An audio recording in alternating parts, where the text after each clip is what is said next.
নমস্কার। আপনার জন্মছকের ফার্স্ট হাউসে যদি 6 নম্বর লেখা থাকে তাহলে আপনার কন্যা লগ্ন। প্রথমে আমরা কথা বলবো কন্যা লগ্নের মালিক বুধের ব্যাপারে।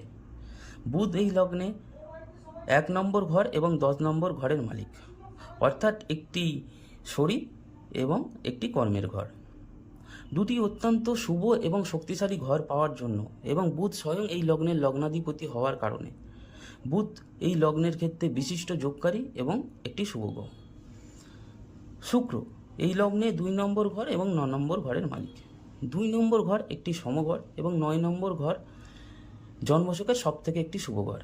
একটি সম এবং একটি অত্যন্ত শুভ ঘর পাওয়ার কারণে এবং শুক্র এই লগ্নের লগ্নাধিপতি বুধের পরম মিত্র হওয়ার কারণে শুক্র এই লগ্নের ক্ষেত্রে সর্বদাই শুভফল প্রদান করবে।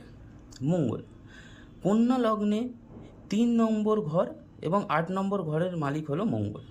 3 নম্বর ঘর একটি অশুভ ঘর এবং 8 নম্বর ঘর জন্মছকের সর্বাধিক অশুভ ঘর।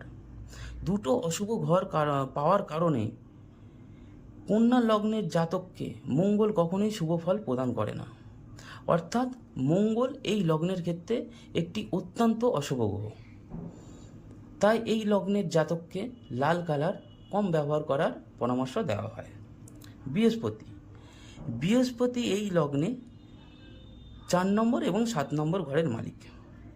এখানে একটা কথা বলে রাখি, কোনো শুভ গ্রহ যদি একই সাথে কেন্দ্রের দুটো ঘরের মালিক হয় তাহলে কিন্তু সেই গ্রহের কেন্দ্রাধিপতি দোষ লেগে যায়, অর্থাৎ সেই গ্রহ শুভ ফল প্রদান করা ছেড়ে দেয়। কিন্তু গুরু এই লগ্নে 7ম ঘরেরও মালিক।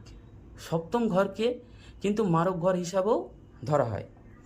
তাই মৃত্যুর দায়িত্ব বৃহস্পতি নেওয়ার জন্য এই লগ্নে বৃহস্পতি একটি অশুভ গ্রহ।